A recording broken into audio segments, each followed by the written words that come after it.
Welcome to Robert Kiyosaki's The Business of the 21st Century. Robert Kiyosaki is recognized internationally as one of today's leading financial experts. The author of the best-selling Rich Dad, Poor Dad, his books have been translated into 51 languages in 109 countries and sold more than 28 million copies worldwide. Robert has spent his life educating people on how to attain financial freedom.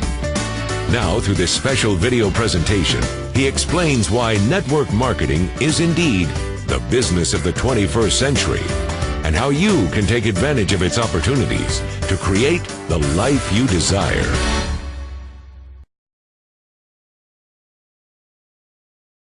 The next thing I want to cover with you is one of the most important lessons my rich dad gave me, and it was called the cash flow quadrant. And what my rich dad explained to me is that there's four people in business.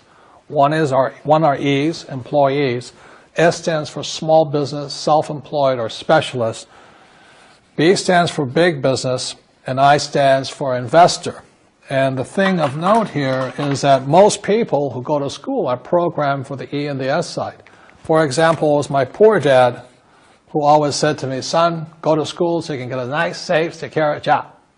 And so my poor dad wanted me to be an employee. And since the time I was a kid, get a safe, secure job, steady paycheck, and benefits. Okay? I didn't want to be an employee. And I said, Mom and Dad, I want to be a rich man. And I fight with my dad. So my mother finally said, son, if you want to be rich, my mother was a registered nurse. And she said, if you want to be rich, the richest people I know are doctors. So my mom wanted me to come over here, be a specialist or a small business person. I said, there's only one problem with that, Mom. Doctors are really smart. And she says, you got a good point there. I'm not going to be a doctor. So I went to school. I have a Bachelor of Science degree. I can drive ships and I can fly planes. I flew for the Marine Corps. But I've never used any of that education because I wanted to become a business owner. So it was my rich dad who basically said to me, become a business owner and learn to be a professional investor. So one of the beauties of business for the 21st century is it allows people to make the transition from the E and the S side to the B side especially. And so you can become a big business owner. And the difference between S and a B, small business and big business, is most of these guys can't quit working. Most small business owners, if they stop working for more than a month, the business collapses. They don't really have a business. Most of these people own a job.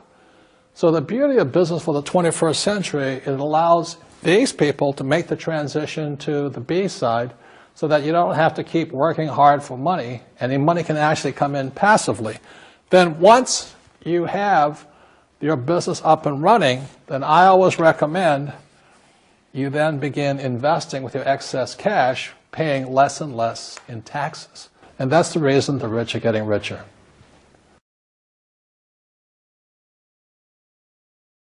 As you know, with this financial crisis, it is the E's and S's who are getting crushed. These people are competing with people in China and India for jobs, or Eastern Europe and things like this.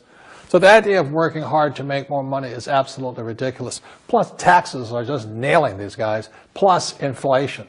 So the business for the 21st century is designed to take people from this side to this side. Let me explain some of the differences between small business owners and these guys. These guys here work for money. They work hard, they make more money, they get taxed. And the difference between the B quadrant people and I quadrant people is they build assets. As an entrepreneur, I have built many businesses from scratch.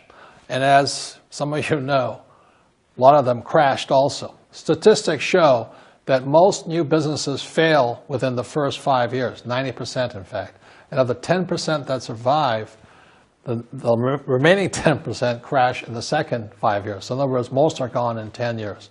So I've looked at many different models, and one that stands out for me is network marketing. And the reason for that, it takes very little upfront cash. It is low overhead. You can do it part-time. It means keep your daytime job, but do this part-time. And once the business is up and running, it can generate enough income so that you can move from the left side to the right side of the quadrant.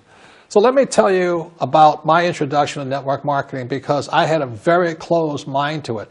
Since I can build my own businesses, I said, why do I need a network marketing business?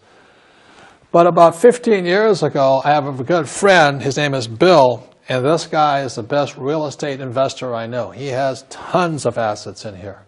So I said, Bill, why did you start a network marketing business? And his answer was very simple. He says, it's my way of helping people.